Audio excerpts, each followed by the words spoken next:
வாழ்க வையகம், வாழ்க வையகம், வாழ்க வளமுடன். அரிய பெருமக்களே, சான்றோர் பெருமக்களே, சிந்தனையாளர்களே, தமிழ் ஆனந்த யோக உலக சமாதான பிரியர்களே, உங்கள் அனைவருக்கும் முதற்கண் என் வணக்கத்தை தெரிவித்துக் கொள்கின்றேன். வாழ்க வளமுடன். தாமதத்திற்கு மன்னிக்கவும். ஸ்ரீ அருள் தந்தை யோகிராஜ் வேதாத்திரி மகரிஷி அவர்களுடைய don't demand, don't command, don't comment என்ற தலைப்பிலே நாம் சிந்தனை செய்ய இருக்கின்றோம். முதலாவதாக டோன்ட் டிமாண்ட். எப்பவுமே நமக்கு தெரியும், அதாவது எப்போதும் எங்கேயும் யாருகிட்ட இருந்தும் எதையுமே எதிர்பார்க்க கூடாது.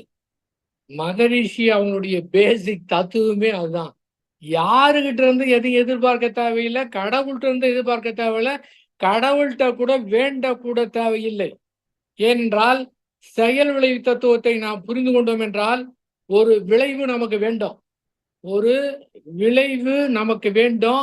ஒன்றை நினைக்கின்றோம், அந்த விளைவு வேண்டும் என்றால் அந்த விளைவுக்கு உண்டான செயல் என்னவோ அதை தீவிரமாக அறிவை பயன்படுத்தி ஆற்றலை பயன்படுத்தி கொண்டு சரியாக செய்தோம் என்றால் நாம் எதிர்பார்த்தாலும் எதிர்பார்க்காவிட்டாலும் அந்த செயலுக்கு ஒரு விளைவு கண்டிப்பா ஏற்படும். அவ்வளவுதான். எதிர்பார்த்தாலும் சரி எதிர்பார்க்காட்டாலும் சரி அந்த செயலுக்கு உண்டான விளைவு ஏற்படும். அப்ப என்ன செய்யணும்?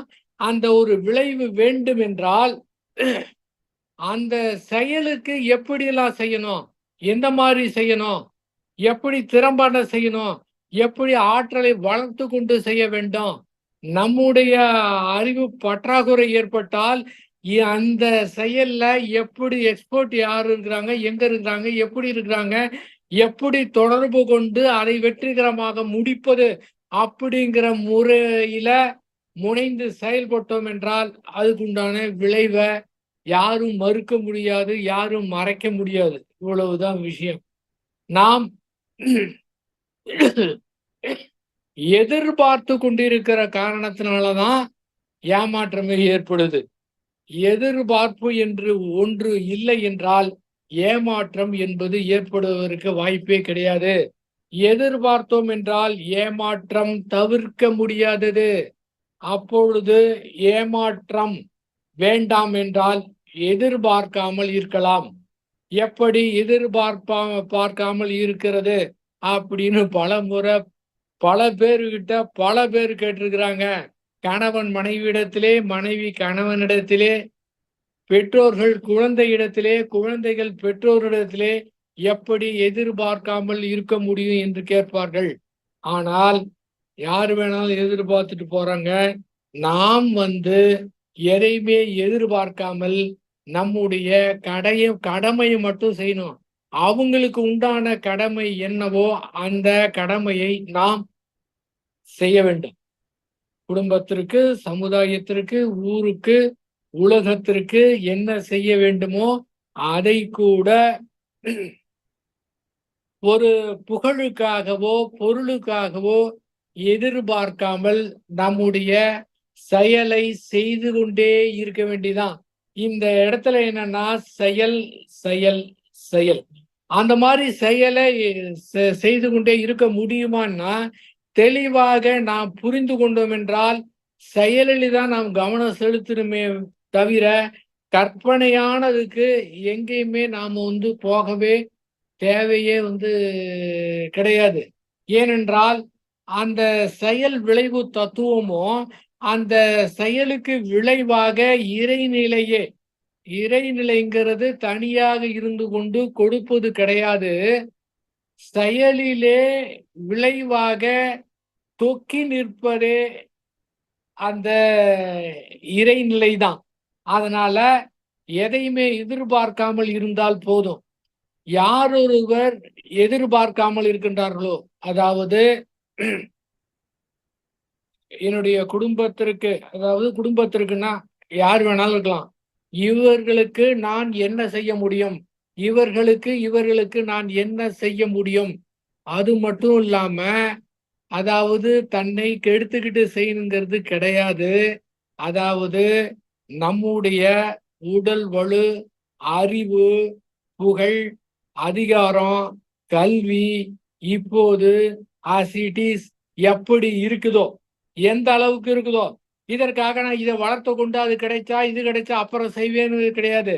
as it is நம்மிடத்திலே என்ன இருக்கின்றதோ இதை வைத்துக்கொண்டு அவர்களுக்கு இன்னாருக்கு என்ன செய்யலாம் என்று ஒரு தயாரான நிலையிலே எதிர்பார்ப்பு இன்றி இருக்கும்போது இப்போது அந்த இயற்கை, அந்த அருட்பேராற்றல் எந்த மூலையிலே நினைத்து கொண்டிருக்கின்றார்களோ அந்த நபரை கருவியாக பயன்படுத்தி அந்தந்த காலகட்டத்துல என்னென்ன வேண்டுமோ அது கொடுத்து விடும்.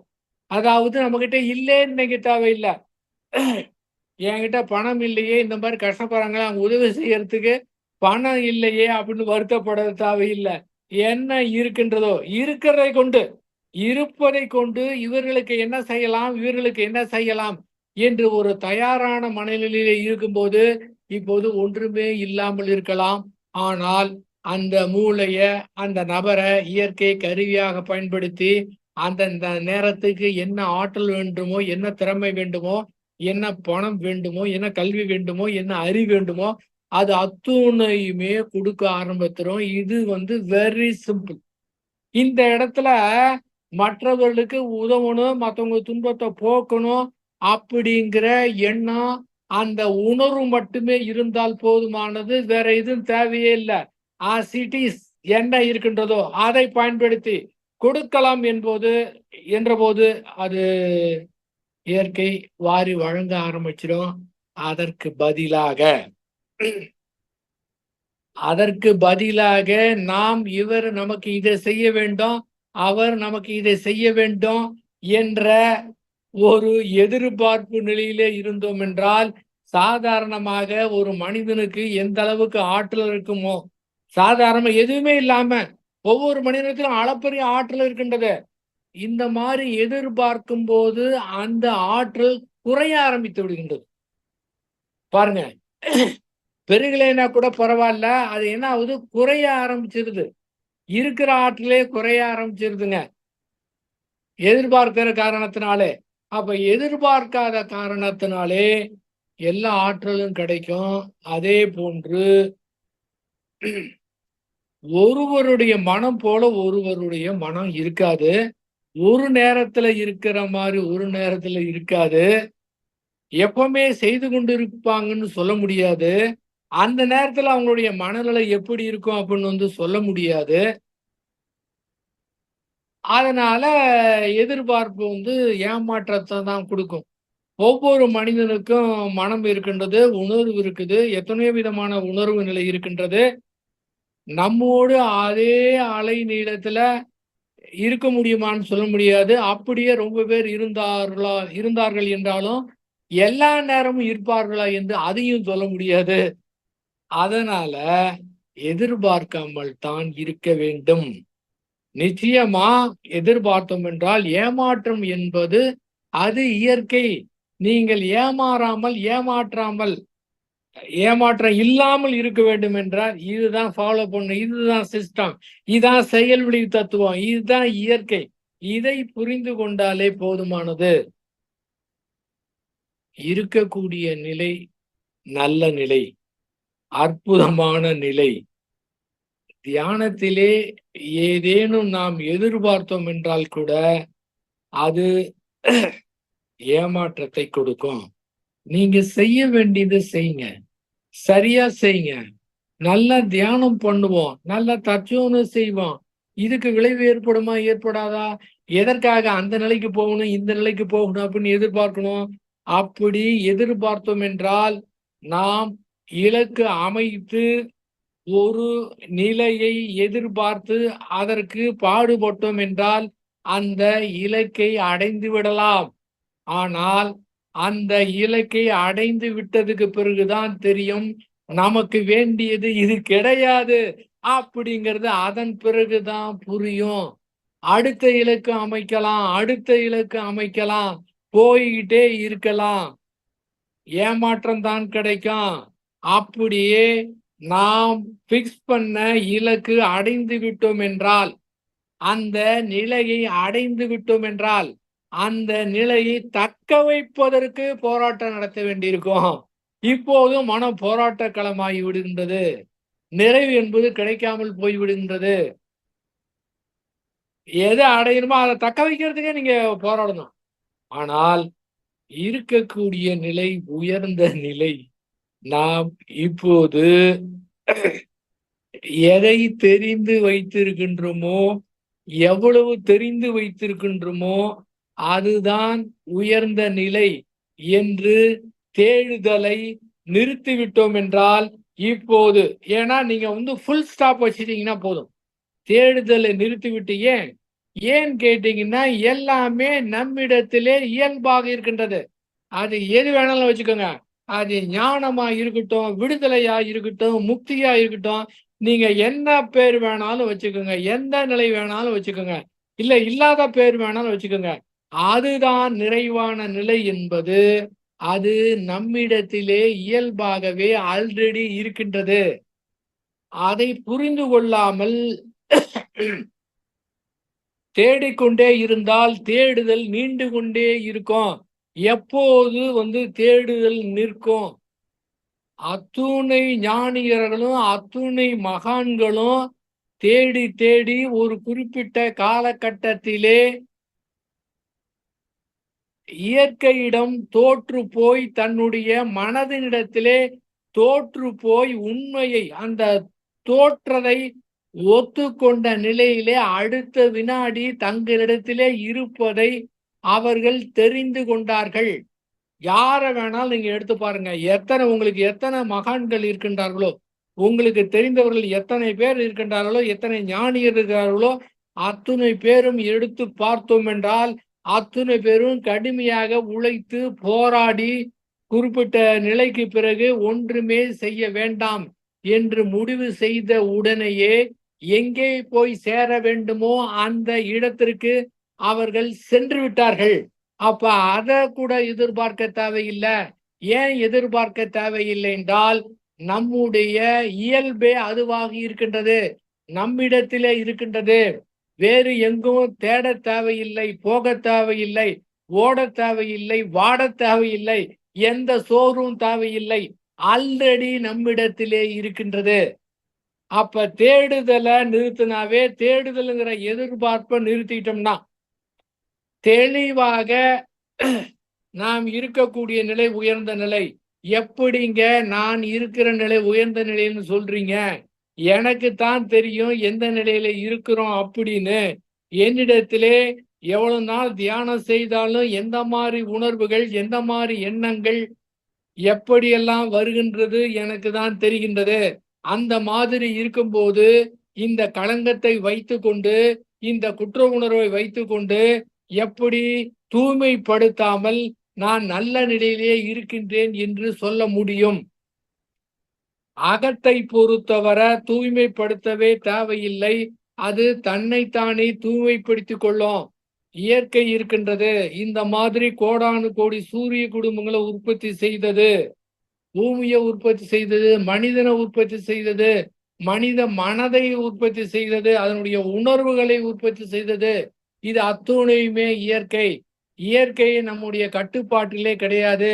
அது தன் போக்கிலே துல்லியமாக இயங்கிக் கொண்டிருக்கின்றது. இயற்கையை நம்முடைய கட்டுப்பாட்டுக்குள் கொண்டு வர இயலாது. முதலாவதாக நமக்கு என்ன தெரிந்தாலும், எப்படி தெரிந்தாலும், அறிவிலே உயர்ந்திருந்தாலும், ரொம்ப கான்பிடென்ட் இருந்தாலும், அத்துணை அறிவுமே புறத்துக்கு மட்டும்தான் என்று புரிந்து கொண்டு, அகத்தை பொறுத்தவரை நம்முடைய அறிவினுடைய இயலாமையை முதலாவதாக ஒத்துக்கொண்டோம் என்றாலே அந்த இடத்திலே மனதிலே வேற உணர்வு ஏற்படும். அந்த மனம் வேற டைமென்ஷனுக்கு போயிடும், வேற பரிமாணத்துக்கு போய்விடும். நீங்கள் புறத்திலே என்ன வேணாலும் செய்து கொள்ளுங்கள், எவ்வளவு வேணாலும் பணம் சம்பாதிச்சுக்குங்க, எவ்வளவு வேணாலும் புகழ் பெறுங்க, என்ன மாதிரி வேணாலும் பண்ணிக்கோங்க. எவ்வளவு உயர்ந்த அறிவாக இருந்தாலும் சரி, அந்த அறிவை கொண்டு மனதை சரி செய்ய இயலாது.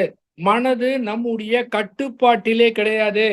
எப்படி இயற்கையை நாம் உற்பத்தி செய்யவில்லை, அதே போல நம்முடைய மனது நம்முடைய கட்டுப்பாட்டிலே கிடையாது. மனதை உருவாக்கியது இயற்கை. அற்புதமான உணர்வுகளை கொடுத்தது இயற்கை. அழகாக அதை நடத்தி கொண்டு இருக்கின்றது இயற்கை. ஆகவே இதை சரியான புரிதலோடு புரிந்து கொண்டு விட்டோம் என்றால் அந்த இடத்திலே சரி செய்வதற்கு முயற்சி செய்ய மாட்டோம். வேறு ஏதேனும் ஒன்று எதிர்பார்த்து அதை அடைவதற்கு கடுமையான முயற்சி செய்தோம் என்றால், எவ்வளவு கடுமையான முயற்சி செய்கிறோமோ அவ்வளவு கடுமையான அங்க சிக்கல் ஏற்பட்டுவிடும். இதுதான் உண்மை. இதுதான் நிதர்சனமான உண்மை. அதை நம்முடைய கட்டுப்பாட்டிலே செய்வதற்கு முயற்சி செய்தோம் என்றால் ஓரளவுக்கு கட்டுப்பட்ட மாதிரி தெரியும். ஆனால் சமயத்திலே அது தலை விரித்து ஆட ஆரம்பித்து விடும். அதை நம்ம ஒண்ணுமே செய்யவே முடியாது என்று கடைசியாக போய் தோத்து போறதுக்கு பதிலாக முதலாவதாக அகசரணாகதி அடைந்து விடலாம். அந்த இயற்கையிடம் சரண்டர் ஆயிடலாம். ஆனால் ஒன்று, இயற்கையிடம் சரணாகதி அடைவது என்பது நம்முடைய மனதை பொறுத்துதான். நம்முடைய செயலை பொறுத்தவரை, புற செயலை பொறுத்தவரை அந்த இடத்திலே நம்முடைய பங்கு இருக்கின்றது. அந்த புற செயலை நீ வேற யாராவது பார்த்துக்கன்னு கொடுக்க முடியாது. அந்த புற செயலை நாம தான் செய்து நம்முடைய அறிவை கொண்டு செய்து வெற்றி பெற வேண்டுமே தேவையில்லை. நம்முடைய அறிவை கொண்டு புற செயல்களை மிக சிறப்பாக செய்ய வேண்டும். அகத்தோடு அகசரணாகதி அடைந்து விட வேண்டும். ஆனால் புறத்தை பொறுத்தவரை அறிவை கொண்டு மிக சிறப்பாக நம்முடைய செயல்களை செய்ய வேண்டும். இந்த மாதிரி செய்ய வேண்டும் என்றால் மனம் தெளிவா இருக்கணும். மனம் தெளிவாக இல்லாத காரணத்தினாலே பல்வேறு குழப்பம் ஏற்பட்டு அறிவு தடுமாற்றம் ஏற்பட்டு தடம் மாறி விடுகின்றது. அப்ப தெளிவாக இந்த அறிவு செயல்பட வேண்டும் என்றால் இந்த மனச்சலனம் இல்லாமல் இருக்க வேண்டும். மனச்சலனம் இல்லாமல் இருக்க வேண்டும் என்று நினைத்து அது சரி செய்வதற்கு முயற்சி செய்தோம் என்றால் அதுவே மனச்சலனத்தை ஏற்படுத்திவிடும். அதனால் மனச்சலனம் இல்லாமல் இருக்க வேண்டும் என்றால் நாம் அங்கே ஒன்றுமே செய்ய தேவையில்லை. அது தானாவே சமமாகிவிடும். இயற்கை அதுவே சீரமைத்து விடும். அதன் காரணமாக அங்கே நாம் ஒன்றுமே செய்ய தேவையில்லை என்ற ஒரு புரிந்து கொண்ட ஒரே ஒரு காரணத்தினாலே இப்ப என்ன ஆகுது, இந்த மனம் அறிவுக்கு துணைக்கு வருகின்றது. செயலை மிக சிறப்பாக செய்வதற்கு உதவியாக இருக்கின்றது. அப்ப அதன் காரணமாக எந்த மாதிரி வேணுமோ, அதாவது மகரிஷி அவங்க சொல்லுவாங்க, அதாவது எதிர்காலம் எப்போ பார்த்தாலும் எதிர்காலத்துல கற்பனையிலே வாழ்ந்து கொண்டு இருப்பது ஒரு கால கொலை அப்படிம்பாங்க. எதை திட்டமிடணும், எதை திட்டமிட தேவையில்லை. அடுத்த வாரம் எங்கேயாவது ஊருக்கு போகணும்னா ட்ரெயின் புக் பண்ணணுமா, எந்த நேரத்துல எங்க போகணும், எங்க தங்கணும், அதுக்கு உண்டான என்ன வேலைகள் செய்யணும், அதற்கு எப்படி டிக்கெட் புக் பண்ணணும், அந்த மாதிரி காரியங்களை திட்டமிட்டு செய்யணும். அதை அப்புறம் பார்த்துக்கலான்னு தள்ளி போட்டுட்டோம்னா இப்ப என்ன ஆகும், டிக்கெட் கிடைக்காது, கஷ்டமா இருக்கும். அவர் எப்படி போகணும், குழப்பம் ஏற்படும். அட்வான்ஸா அதுக்கு திட்டமிட்டுலாம். ஆனால் நடைமுறை வாழ்க்கையிலே எப்படி அந்த சூழ்நிலைக்கு ஏற்றாற் போல எனக்கு இதுதான் வேணும், இப்படித்தான் வேணும் அப்படின்னு இந்த பிடிவாதம் இருக்குது பாத்தீங்களா, இதுதான் ரொம்ப பிரச்சனை ஏற்படுத்துறது. எனக்கு இதுதான் வேணும், இப்படித்தான் வேணும் அப்படின்னு பிடிவாதம் பிடிக்கும் போது நடக்கலேன்னு வச்சுக்கோங்க, இது ஒரு வகையான எதிர்பார்ப்பு. ஏன் அப்படின்னா இயற்கை சரியான முறையில கொண்டு போயிட்டு இருக்குது. இந்த இடத்துல உங்களுக்கு பிடிவாதமாக இது வேண்டும் அப்படின்னா அது கிடைத்ததுன்னா உங்களுக்கு துன்பம் ஏற்படும். அதனால இயற்கை என்ன பண்ணுது, நமக்கு நன்மை செய்வதற்காக அதை தடுத்து வேற கொடுக்குது. இல்ல எனக்கு இதுதான் வேணும் பிடிவாதமா இருந்தா, அது மாதிரி அதை இயற்கை மீறி ஒண்ணும் செய்ய முடியல, அது கொடுத்து விடுது, நல்லதான் கொடுத்துருக்கு. அந்த நல்லதை கூட நமக்கு நல்லதுதான் நடந்திருக்கின்றது என்பதை கூட புரிந்து கொள்ளாமல் அந்த பழையதே நினைத்து எனக்கு இதுதான் வேணும் என்று பிடிவாதம் பிடிக்கும் போது இதுதான் அறிவுடைய தெளிவு இல்லை அப்படின்னு அர்த்தம். அப்ப நாம விருப்பப்பட்டது, ஆசைப்பட்ட காரணத்தினாலே அது நடக்கணும் அப்படின்னு நினைத்து நீங்க நினைத்தா கூட, ஆனா அது கிடைச்சதுக்கு பிறகு அது நிறைவே பெறாது. ஆசை சீரமைத்தல்ல சொல்லுவாங்க மகரிஷி, அதாவது எனக்கு வேணும் நீண்ட நாளாக ஒண்ணு வேணும் அப்படின்னா அது உடனடியாக அடைந்து விட்டோம் என்றால், நமக்கு ஒண்ணு வேணும் டக்குன்னு அதை செயல்படுத்தணும், கிடைச்சிச்சேன்னு நிம்மதியா போயிடும், நிறைவா போயிடும். ஆனா அது வேணும் என்று கிட்டத்தட்ட ஒரு 4 வருஷம் 5 வருஷம் திரும்ப திரும்ப நினைத்து பார்த்து அதன் பிறகு அது கிடைத்து விட்டது என்றால், அந்த பொருள் கிடைத்ததுக்கு பிறகு, பொருளா இருக்கலாம், நபரா இருக்கலாம், எது வேணாலும் இருக்கலாம், அது கிடைத்ததுக்கு பிறகு என்ன ஆகுங்க, இந்த 5 வருடமாக வேண்டும் என்று நினைத்தது என்ன ஆகுங்க, அது கிடைத்ததுக்கு பிறகு அது தேஞ்சண்ணி இருக்காடு மாதிரி வேணும்னு சொல்லிட்டு இருக்கோம் கிடைச்சதுக்கு பிறகு கூட. அதனாலதான் அந்தந்த சூழ்நிலையில அந்தந்த காலகட்டத்துல என்ன செய்ய வேண்டுமோ அந்த மாதிரி ஒரு அறிவை பயன்படுத்தக்கூடிய ஒரு தன்மை நமக்கு வர வேண்டும் என்றால், தெளிவாக தீர்மானமாக மனதை நாம் சரி செய்யவே தேவையில்லை. அது தன்னைத்தானே தூய்மைப்படுத்தி கொண்டு விடும், அது தன்னைத்தானே சுத்தகரித்து கொண்டு விடும். அதை தூய்மைப்படுத்துவதற்கு முயற்சி நாம் எடுத்தோம் என்றால், அந்த பொறுப்பை நாம் எடுத்துக்கொண்டோம் என்றால், அந்த பொறுப்பை நம்மால் சரியாக நிறைவேற்ற முடியாது. அந்த பொறுப்பை எடுத்துக்கொள்ளாத பட்சத்திலே இயற்கை சரியான முறையிலே தன்னைத்தானே சுத்தகரித்து கொண்டு விடும், தூய்மைப்படுத்தி விடும். உங்களுக்கு என்ன, மனம் தூய்மையா இருக்கணும், நல்லதா இருக்கணும், எல்லாமே நல்லதா இருக்கணும், எந்த கஷ்டமும் படக்கூடாது, எந்த துன்பப்படக்கூடாது, அந்த துயரப்படக்கூடாது, அவ்வளவுதானே. இது அத்தனையும் நீங்க முயற்சி பண்ணீங்கன்னா கிடைக்காது, தூய்மையா ஆகாது. இதுவரை நம்முடைய லைஃப்லயே அந்த மனதை சரி பண்ணுவதற்கு பல்வேறு முறையில நாம் முயற்சி செய்து பார்த்து விட்டோம், முடியவே இல்லை. ஒரு முறை கூட வெற்றி பெற முடியவில்லை. இருந்தாலும் தோல்வி கண்டாலும் திரும்ப திரும்ப இந்த அறிவு முட்டாள்தனமாக அதை சரி செய்வதற்கு முயற்சி செய்கின்றது. ஆகவே நார்மலா நம்ம மனம் எப்படி இருக்குன்னு நினைக்கிறீங்களோ அது அமைதியாக இருந்தோம்னா நீங்க நினைக்கிறது நடக்கும். ஆனா முயற்சி செய்து சரி பண்றதுக்கு முயற்சி பண்ணா முடியவே முடியாது. அது மட்டும் இல்ல, இந்த பிறவி மட்டும் இல்ல, எத்தனை பிறவி எடுத்தாலும் முடியாது. இந்த புதல் ஏற்பட்டால் மட்டும்தான் முடியும். அத்துணை ஞானியர்களும் தோற்று போய் கடைசியா இந்த நிலைக்கு வந்ததுக்கு பிறகுதான் அவர்கள் உணர்ந்தார்கள். ஆகவே இருக்கக்கூடிய அல்டிமேட் ஹையஸ்ட் பாயிண்ட் எது என்றால் அது இப்போது இருக்கக்கூடியதான். நம்மிடம் இருக்கக்கூடிய குறை நிறைகளோடு நம்மை நாம் அப்படியே ஏற்றுக்கொள்ள வேண்டும். இருக்கக்கூடிய குறையை, நம்மிடம் இருக்கக்கூடிய குறையை நாமே ஏற்றுக்கொள்ளவில்லை என்றால் எப்படி மற்றவர்களோட குறையை எப்படி ஏத்துக்க முடியும், அவங்களை எப்படி அப்படியே ஏத்துக்க முடியும்? அவர்கள் எப்படி இருக்கின்றார்களோ அவர்களே அசிடிஸ் அப்படியே ஏற்றுக்கொண்டோம் என்றால், அவங்க அப்படி இருக்கணும் இப்படி இருக்கணும் அப்படின்னு நினைக்காம அதை அப்படியே ஏத்துக்கிட்டோம்னா இந்த மனதை பொறுத்தவரை எதுவுமே இருக்காது. இன்ப துன்ப உணர்வு ரெண்டுமே சரிசமா இருக்கும், ஒன்றாகவே இருக்கும். உங்களுக்கு எப்பவுமே வித்தியாசமே தெரியாது. எப்பவுமே வெறுமை நிலையில இருக்கலாம். வெறுமை நிலை என்றால் என்ன?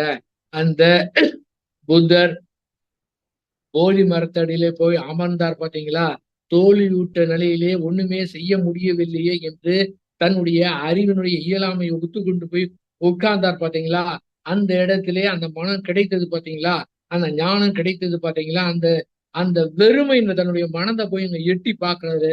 அந்த வெறுமை நிலை எப்போதும் பர்மனண்டான அந்த வெறுமை நிலை. அந்த வெறுமை நிலையிலே இருக்கலாம். இந்த மனதுல தலையிடாம அது ஆறு போல ஓட விட்டோம்னா ஆறு போல் ஓடிக்கொண்டிருக்கின்றத நாம் குறுக்கிடாமல் இருந்தோம் என்றால், அதற்கு சுதந்திரம் கொடுத்து விட்டோம் என்றால், இப்படிதான் இருக்கணும், இப்படி இருக்கக்கூடாது, எந்த கண்டிஷனும் போடாமல் அப்படியே இருந்தால், புரிந்து கொண்டோம் என்றால் அது வேற டைமென்ஷனுக்கு போயிருது. அப்ப நல்ல நிலையில இருந்துகிட்டு எதுக்காக எதிர்பார்க்கணும்? என்ன வேணும், எது வேணுங்க? ஒண்ணுமே தேவையில்லை, ஏற்கனவே இருக்குது. ஏனென்றால் அந்த இயற்கையே, அந்த சுத்த வெளியே இங்கே அறிவாக இருக்கக்கூடிய காரணத்தினாலே, அடிமனமாக ஆழ்மனமாக இருக்கக்கூடிய காரணத்தினாலே, அதை புரிந்து கொண்ட காரணத்தினாலே இப்ப அந்த இயற்கையே நம்முடைய உதவிக்கு வருது. அற்புதமான இன்ஸ்ட்ரக்ஷன் கொடுக்குது. பயப்படவே தேவையில்லை. நன்றாக, துணிச்சலாக, தெளிவாக, அற்புதமாக நம்முடைய வாழ்க்கையை நடத்தலாம். அவ்வளவுதான். அப்ப எந்த விதத்திலும் எதிர்பார்க்கவே தேவையில்லை. இயற்கையாக மாறிவிட்டோம் என்றால் அது முடிவில்லாத, அந்த மனம் என்பது முடிவில்லாத, அடைவிடம் இல்லாத ஒரு ஒரு பிரவகித்து தொடர்ந்து ஓடிக்கொண்டே இருக்கிற காரணத்தினால் வாழ்வு என்னும் ஒரு ஆறு அது தொடர்ந்து நடக்கக்கூடிய நிகழ்வு. அந்த நிகழ்விலே ஆறோடு ஆறாக அப்படியே புத்தம் புதிதாக, ஃப்ரெஷ்ஷாக, ஒவ்வொரு நாளும் புத்தம் புதிதாக அது பாட்டுக்கு தொடர்ந்து போயிட்டே இருக்கும். அப்படியே ரசித்து வாழ்க்கை நடத்தலாம். ஆகவே எந்த விதமான எதிர்பார்ப்பும் எதுவுமே தேவையே கிடையாது. அதை மட்டும் புரிந்து கொண்டாலே போதுமானது. அடுத்ததாக அடுத்ததாக என்னவென்றால், அதாவது டோன்ட் கமெண்ட். நம்மிடம் இருக்கக்கூடிய, நம்மிடம் என்ன இருக்கின்றதோ அதை பெரிதாக நினைத்து கொண்டு மற்றவர்களை அதிகாரம் செய்வது. அதிகாரம் செய்வது என்பது எப்போதுமே சிக்கலை ஏற்படுத்தும். இயற்கை எவ்வளவு பெரிய பவரை வைத்திருக்கின்றது. அதற்கு இல்லாத அதிகாரமா? யாராவது எதிர்த்து ஏதாவது கேட்க முடியுமா? ஏன் இப்படி ஏதாவது செய்ய முடியுமா? ஒன்றுமே செய்ய முடியாது.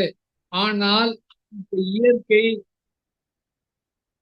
அந்த இயற்கை இருக்கிற இடம் தெரியாமல் அழகாக நடத்தி கொண்டிருக்கின்றது. உண்மையாகவே அந்த இயற்கையை புரிந்து கொண்டு வாய் வார்த்தையாக இல்லாம நாம் இயற்கையாக மாறிவிட்டோம் என்றால் நம்முடைய கடமைகளை செய்து கொண்டே இருக்கலாம். யாரையுமே நாம் அதிகாரமே செய்ய தேவையில்லை. அவரவர்களுக்கு அறிவு இருக்கின்றது. அவங்க செய்வாங்க. நாம இப்படித்தான் இருக்கணும். ஒவ்வொருத்தருக்கும் ஒரு தொப்பி தயாரித்து அதை போட்டோம்னா அது ஒத்து வருமா என்றால் ஒத்து வராது. ஆகவே தனக்கு முக்கியத்துவம் கொடுத்து கொள்ளக்கூடாது. தன்னை ஏதோ ஒரு விதத்திலே, அழகிலே, படிப்பிலே, பணத்திலே, கல்வியிலே, எந்த விதத்திலே இருந்து கொண்டு தன்னை பெரிதாக நினைத்து கொண்டோம் என்றால் மற்றவர்களை தாழ்வாக நினைக்கக்கூடிய ஒரு தன்மை ஏற்பட்டுவிடும். இந்த இயற்கையோடு இயற்கையாக மாறிவிட்டோம் என்றால் இயற்கைக்கு முன்பாக அனைவருமே சமம். எதுவுமே கிடையாது. அதாவது இந்த அகத்தை பொறுத்தவரை உயர்ந்தது, தாழ்ந்தது, நல்லது, கெட்டது, உயர்ந்தவங்க, தாழ்ந்தவங்க அப்படிங்கிறது எதுவுமே கிடையாது. அந்த நிலையிலிருந்து பார்க்கும்போது எல்லாமே ஒன்றாகத்தான் தெரியும். அப்ப இந்த அதிகாரம் காரம் காரம்னு சாப்பிட்டா ரொம்ப துன்பமா இருக்குது. இதுல கொஞ்சம் அதிகமா காரம் போட்டா என்ன ஆகுங்க? சுத்தமா சாப்பிடவே முடியாதுங்க. அதனால தனக்கு முக்கியத்துவம் கொடுக்க வேண்டும் என்று எந்த இடத்திலுமே எதிர்பார்க்க கூடாது. சாதாரண மனிதர்களா இருந்தா அந்த முக்கியத்தை கொடுக்க வேண்டும் என்று நினைத்து தன்னுடைய அதிகாரத்தை காட்டுவார்கள். நான் யாருன்னு தெரியுமா என்று கேட்பார்கள். ஒரு தடவை ஓஷோ ரயில்வே ஸ்டேஷன்ல ட்ரெயின்ல போயிட்டு இருந்தாங்க. ட்ரெயினுக்காக வெயிட் பண்ணிட்டு இருக்காரு. ஒரு ட்ரெயின் வந்துச்சு, பயங்கரமான கும்பல், எல்லாம் ஏறிட்டு இருக்கிறாங்க. இவரு ஏற போறாரு, ஏற முடியல. ஒருத்தர் மேல இடிச்சிட்டார். 2 பேருமே ட்ரெயின் ஏறல. அந்த இவர் இடிச்சாருன்ற அவர் சொன்னாராம், என்ன என் மேல என்ன இடிக்கிற, நான் யார் தெரியுமா அப்படின்னு கேட்டாராம்.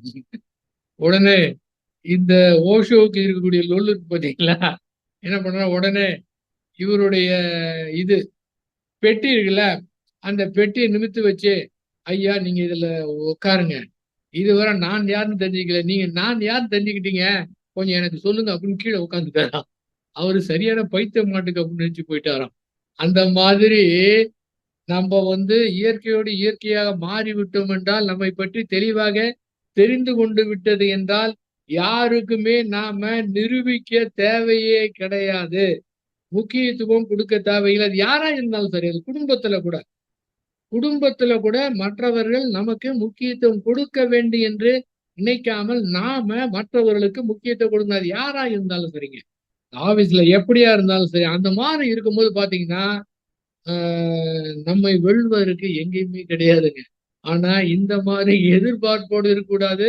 அது ஒரு இயல்பாக இருக்க வேண்டும். மகரிஷியிடத்திலே ஒரு அன்பர் கேட்கிறார். என்ன கேள்வி கேட்கிறார்னா, டெய்லி காலையில நான் 10 மணிக்கு ஆபீஸ் போகணும். 9 மணிக்கு வீட்டை விட்டு கிளம்பணும். 9 மணிக்கு எனக்கு டிஃபன் தரணும்.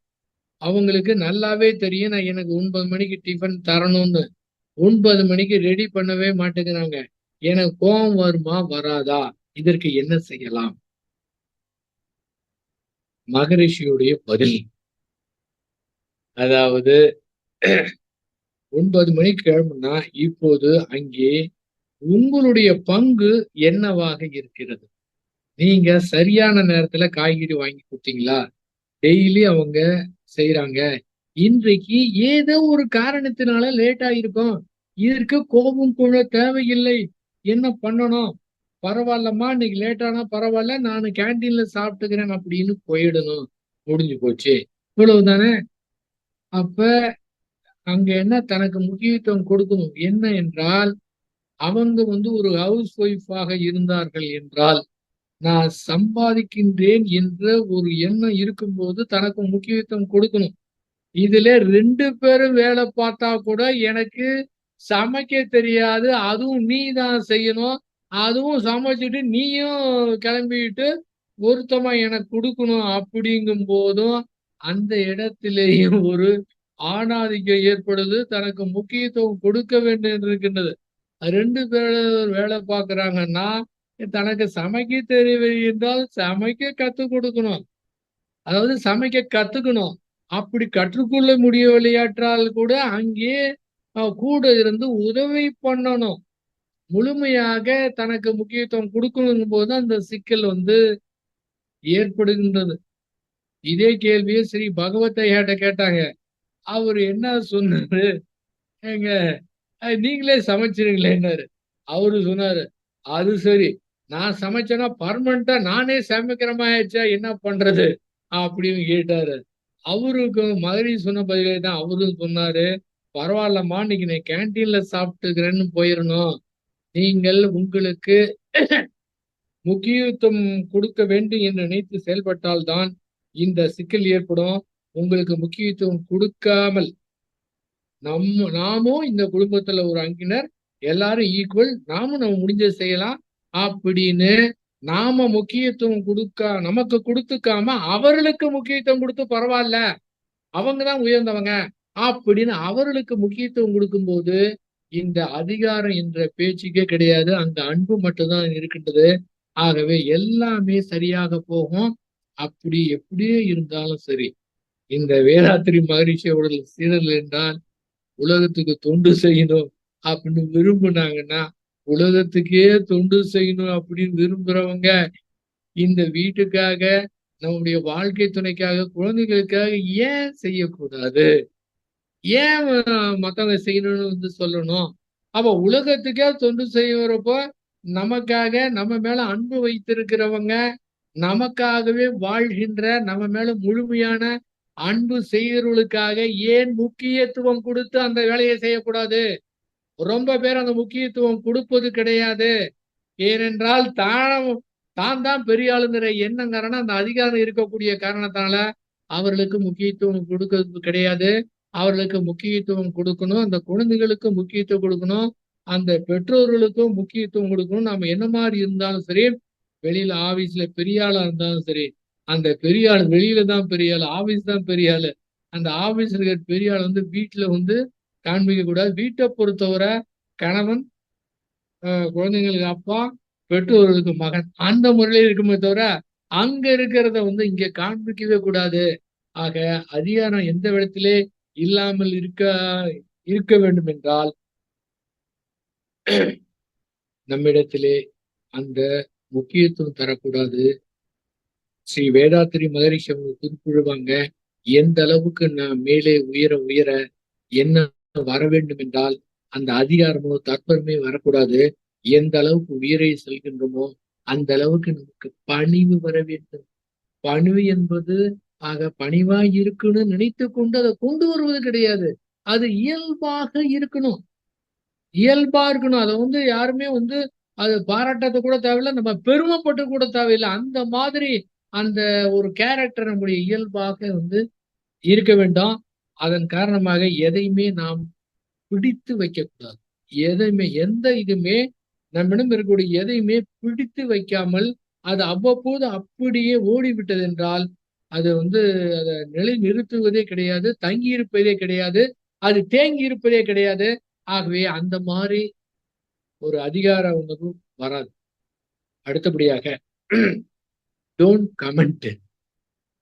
ரொம்ப பேர் ரொம்ப பேரு உண்மை நிலை தெரியாமல் விமர்சனம் செய்வது. நிஜமாகவே ஒரு விஷயம்னு வச்சுக்கோங்களேன், அந்த விஷயத்தை பொறுத்தவரை யாருக்குமே உண்மை தெரியும், யாருக்குமே தெரியும். நடந்திருக்கிறது வேறா இருக்கும், நாம காண்பது வேறாக இருக்கும். மனதனுடைய பேசிக் பிரின்சிபிள் என்னவென்றால், நம்முடைய மனம் எப்படி காட்டுகின்றதோ அப்படித்தான் தெரிந்து கொள்கின்றோம். மனம் எதை காட்டுகின்றதோ அப்படிதான் நம்ம தெரிஞ்சுக்கணும். அதனால ஒவ்வொரு மனமும் ஒவ்வொரு விதமாக மாறுபட்டு இருக்கும். அப்ப உண்மை நிலை தெரிவது ரொம்ப கடினமானது. இப்ப காலையில ஒரு பேப்பர்ல ஒரு நியூஸ் வருதுன்னா முதல் பக்கத்துல கடைசி வர இருக்கக்கூடிய நியூஸ் எல்லாமே பொய்யாதான் இருக்கும். ஏன்னா உண்மையாகவே நடந்தது வேறாகும். நாம நம்முடைய அறிவை கொண்டு அதற்கு விமர்சனம் செய்யறோம். இப்பெல்லாம் சோசியல் மீடியாவுல எக்கச்சக்கமா கமெண்ட் கொடுத்துட்டு இருக்கிறாங்க. ஃபர்ஸ்ட் எடுத்தவொடனே அந்த கண்டென்ட் என்னன்னு பாக்குறதுக்கு பதிலாக எல்லாரும் என்ன பண்றாங்க, அந்த கமெண்ட்டை பாக்குறாங்க, அதுக்கப்புறம் அதுல போறாங்க. அந்த கமெண்ட் என்பது தன்னுடைய ஒரே அந்த நபருடையது. அது முழுமையாக உண்மையா இருக்குமா என்றால் உண்மையா இருக்காது.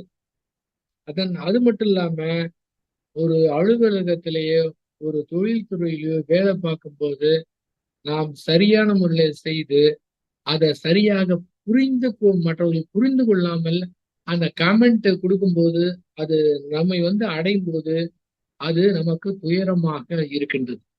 இப்ப என்ன பண்ணணும், அந்த அவர்களுக்கு தெரிந்தது அவ்வளவுதான் அப்படின்னு என்ன செய்யணும், அதை அப்படியே விட்டு விட்டு நம்முடைய கடமையை செய்யணும். அதே சமயத்துல நாம் உண்மை தெரியாமல் கமெண்ட் கொடுக்கவே கூடாது. அவரவர்களுக்கு அறிவு இருக்கின்றது, அவரவர்களுக்கு திறமை இருக்குது, செய்வாங்க. எந்த வேற கமெண்ட் நாம பாஸ் பண்ணக்கூடாது. இவ பாத்தீங்கன்னா நாட்டுல பிரச்சனை என்ன அதிகமாகுதுன்னா, ஒருத்தர் அதுக்கு ஒரு கமெண்ட் கொடுத்து அது வந்ததுக்கு பிறகு அவர் ஏன் இந்த மாதிரி சொன்னார்னு பல பேர் பேசி, அதுல இருந்து இந்த பல பேர் பேசி பேசி பேசியே பிரச்சனை அதிகமா இருக்கு. உண்மை தெரியாத நமக்கு.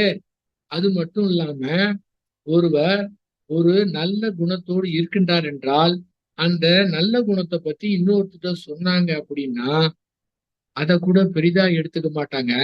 ஆனால் அவரிடத்திலே இருக்கக்கூடிய இல்லாதத ஒண்ணு சொன்னாங்கன்னா, உண்மையை சொன்னா நம்ப மாட்டாங்க, பொய்ய சொன்னா நம்புவாங்க. அவரை பத்தி வேற மாதிரி சொன்னாங்கன்னா அப்பவே நினைச்சேன், இருக்கு, அப்படிதான் நினைச்சேன், அப்படிதான் இருக்கும். ஏன்னா அது இருந்திருக்காது. இவர் சொல்றதுனால இந்த தேர்ட் பார்ட்டி சொல்றாங்க பாத்தீங்களா, அதை பெருசா எடுத்துக்குவாங்க, மன்றத்துக்கு வருவாங்க. ரொம்ப பேர் இந்த மன வழக்குகளில் என்னெல்லாம் நன்மை சொன்னமோ அதெல்லாம் 1/2 மணி நேரம் விளக்கமா கேட்டு இதுக்கு என்ன நன்மைன்னு கேட்பாங்க. சரிங்க, அடுத்த வாரம் ஜாயின் பண்றேன்னு சொல்லுவாங்க. அதுக்கப்புறம் பாத்தீங்கன்னா வரல. ஏன்னு கேட்டா, இல்லைங்க எங்க பக்கத்து வீட்டுக்காரர் சொன்னாரு, அங்கெல்லாம் போய் தியானம் பண்ணா தலைவலி வந்துருமா, எல்லாம் சாப்பிட முடியாதான் அப்படின்னு அவரு சொன்னாரு அப்படின்ட்டு அதை எடுத்துக்கிட்டு இவரு எதுக்கு கமெண்ட் கொடுக்குறாரு பாத்தீங்கன்னா, நம்ம உண்மையை எவ்வளவு நேரம் பேசுறான்னு நம்ப மாட்டேங்கிறாங்க. யாரோ ஒரு தேர்ட் பார்ட்டி சொன்னதை அவங்க பெருசா எடுத்துக்கிறாங்க. இந்த மாதிரி ரொம்ப கமெண்ட் பண்றாங்க. அதே போல நாம ரொம்ப தெளிவாக மனதை பொறுத்தவரை ஒன்றுமே செய்ய தேவையில்லை, தானாக சரியாகிவிடும் என்று புரிந்து கொண்டு விட்டோம் என்ற புரிதலோடு இருந்தோம் என்றால் எங்கேயுமே சிக்கலை ஏற்படாது. அப்புறமே ஒருத்தர் சொல்றாரு, இந்த இடத்துல இன்னும் ரொம்ப நல்லா இருக்குமா, அந்த இடத்துல நல்லா இருக்குமா, அது செஞ்சா ரொம்ப சூப்பரா இருக்குமா அப்படின்னு சொன்னாங்கன்னு அங்க போனோம்னா ஏற்கனவே நல்ல நிலையில தான் இருக்கிறோம். எதற்காக அதற்கு போகணும்? உண்மை நிலை தெரியாதனாலதான். ரொம்ப பேர் மட்டும் நம்முடைய கடமை இருக்குது, நமக்கு என்ன கடமையோ நாம செய்யலாம். அனாவசியமாக மற்றவங்களுடைய விஷயத்துல தலையிடக்கூடாது. துன்பம் ஏற்படுவதற்கு என்ன காரணம்னா அனாவசியமாக மற்றவங்களுடைய விஷயத்துல தலையிடுவதுதான். நமக்கு எவ்வளவு வேலைகள் இருக்கு, அதை செய்யலாம். அப்ப ஒரு காரியம் இல்லாம மற்றவங்க விஷயத்துல தலையிடும் போது அங்க சிக்கல் ஏற்பட்டு இன்னும் பெரிய லெவல்ல இருந்தாங்கன்னா என்ன ஆகுங்க, அவர் ஒண்ணு சொல்ல அதை அவர் தப்பா புரிஞ்சுக்கிட்டு இன்னொருத்தர் சொல்ல இது பாத்தீங்கன்னா இந்த நாட்டுக்கு மக்களுக்கு செய்ய வேண்டியதை விட இந்த இந்த பேச்சிலேயே நேரம் வேஸ்ட் ஆகிட்டு இருக்கோம். அப்ப இவங்களை எப்படி திட்டலாம், என்ன மாதிரி பண்ணலாம்னு நாடு முழுவதும் இதே பேச்சாதான் பேசிட்டு இருக்கு. Waste of time. அப்ப நம்முடைய கடமை என்ன, நம்ம என்ன செய்யலாம்? அதனால தயவு செய்து யாரையும் கமெண்ட் பண்ணக்கூடாது. நிஜமா நமக்கு உண்மை எல்லாம் தெரியாதுங்க, அதை ஒத்துக்கிடுங்க. அந்த அறிவனுடைய இயலாமே ஒத்துக்கணும். ஒருத்தரை நமக்கு தெரியாது, நாம எப்படி வேணாம் இருந்துட்டு போறாங்க. நல்லதா இருந்தா என்ன, கெட்டதா இருந்தா ரெண்டுமே ஒண்ணுதான். நல்லதுன்னு உயர்ந்த தேவையில்லை, தாழ்ந்துன்னு இலக்கரமா பேச தேவையில்லை. யார் வேணாலும் இருக்கலாம். ஒரு டாய்லெட் கிளீன் பண்றவர் கூட தன்னுடைய கடமையை சிறப்பா செய்து ஒரு ஞானி மாதிரி இருப்பாரு. அவர்கிட்ட டாய்லெட் கிளீன் பண்றாருன்னு போயிட்டு அவர்கிட்ட வேகப்பட்டு ஏதாவது நம்ம விமர்சனம் செய்தோம்னு வச்சுக்கோங்களேன், அதனுடைய விளைவு பயங்கரமா இருக்கும். யாரு எந்த நிலையில இருப்பாங்க தெரியாது. பெரிய பெரிய ஆளுங்களாம் சர்வ சாதாரண நிலையில இருப்பாங்க, சர்வ சாதாரணமா ஞானிய நிலையில இருப்பாங்க, அதை கண்டுபிடிக்க முடியாது. ஆனா அந்த மாதிரிலாம் யாரையுமே அந்த இயற்கைன்னு பாத்தீங்கன்னா எல்லாமே ஒண்ணுதான். எவ்வளவு அற்புதமான அன்போடு கருணையோடு இந்த காலகட்டத்தில் இவங்களை இதற்காக படைத்திருக்குது.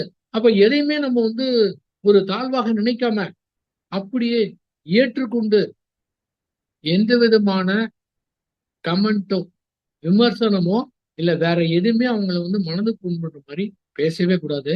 நல்லா ஞாபகம் வச்சுக்கணும்.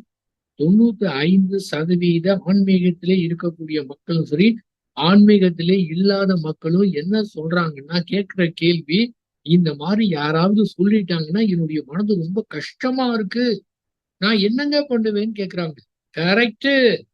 அதுக்கு முன்னால முதல் பார்ட்டை முடிச்சு 2வது பார்ட்டுக்கு போங்க. முதல் பார்ட் என்ன, நாம யாரையாவது மனம் புண்படுற மாதிரி பேசுறோமா, அவங்க செஞ்ச மாதிரி நம்ம செஞ்சிருக்கோமா, அதை பார்த்துக்கணும். அது கிடையவே கிடையாது. நான் யாருடைய மனதையும் புண்படுத்துறதில்ல, அதே மாதிரி நல்லா எதுவுமே இன்முகத்தோட தான் இருப்பேன் அப்படின்னு நம்பர் 1 பாயிண்ட் இருந்துகிட்டு நீங்க அடுத்த பாயிண்ட்டுக்கு போகலாம். முதல் பாயிண்டே செல்லலாம், 2வது பாயிண்ட்டுக்கே போக முடியாது. ரொம்ப பேர் என்ன நினைச்சிட்டு இருக்கிறாங்க, உலகத்திலே தனக்கு மட்டும்தான் மனது இருக்குது, வேற யாருக்கும் மனசே இல்லைன்னு செயல்பட்டு இருக்காங்க.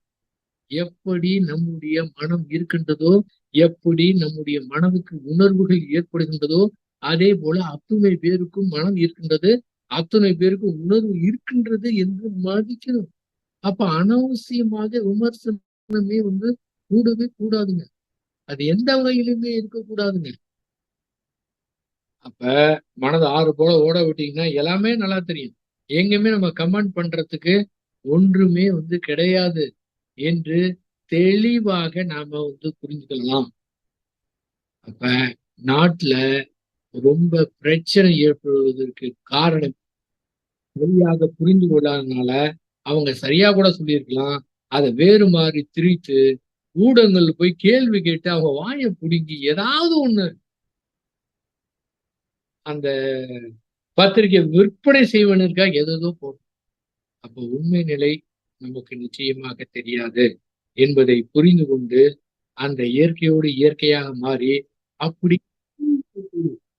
நிஜமாகவே அப்படியே தெரிஞ்சிட்டா கூட அவங்களுடைய இயல்பு, அவங்களுடைய சூழ்நிலை, இப்போது அவர்கள் சொல்லிவிட்டார்கள், இப்போது அப்படி நடந்து விட்டார்கள், பரவாயில்லை என்று அவர்கள் எப்படி இருக்கின்றார்களோ அவர்களை அப்படியே ஏற்றுக்கொள்ள வேண்டும்.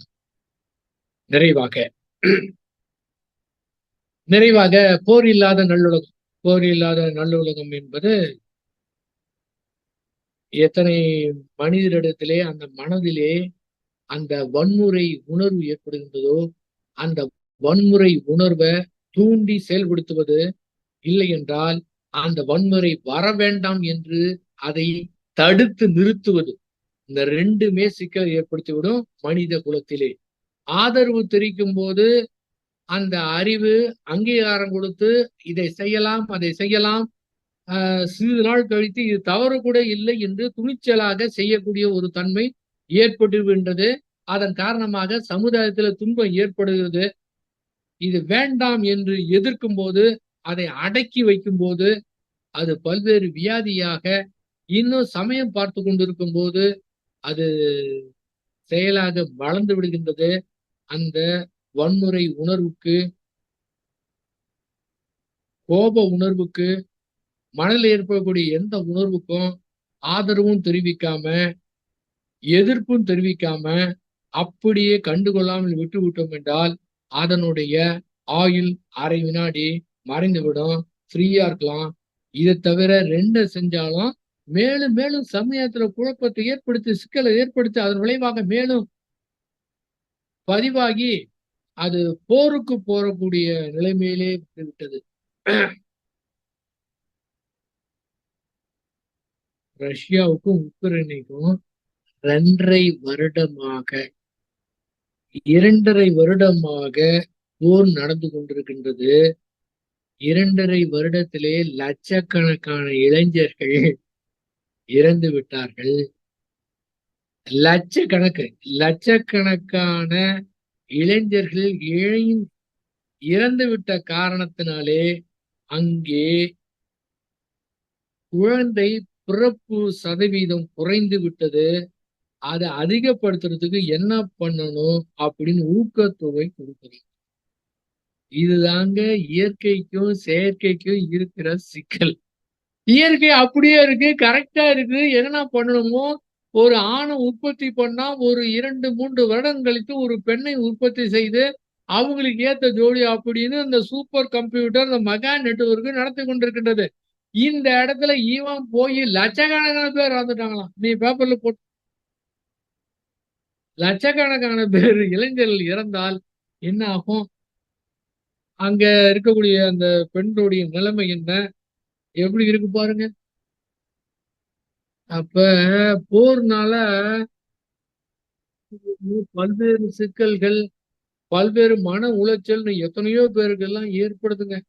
அப்ப அந்த நல்லுலகம் வேண்டும் என்றால் அந்த திரும்பவும் சொல்லக்கூடியது, ஸ்ட்ராங்கா சொல்லக்கூடியது, அறுதிட்டு சொல்லக்கூடியது அந்த தனி மனிதன் அமைதி. அந்த வெறுமையான மனது, புதருக்கு இருக்கிற மாதிரி வெறுமையான உணர்வு எத்தனை பேர் இருக்கிறாங்களோ, எத்தனை பேர் மனதோடு முரண்படாமல் இருக்கிறார்களோ, எத்தனை பேர் மன போராட்டம் இல்லாமல் இருக்கின்றார்களோ அதை பொறுத்து அது பெருகும்.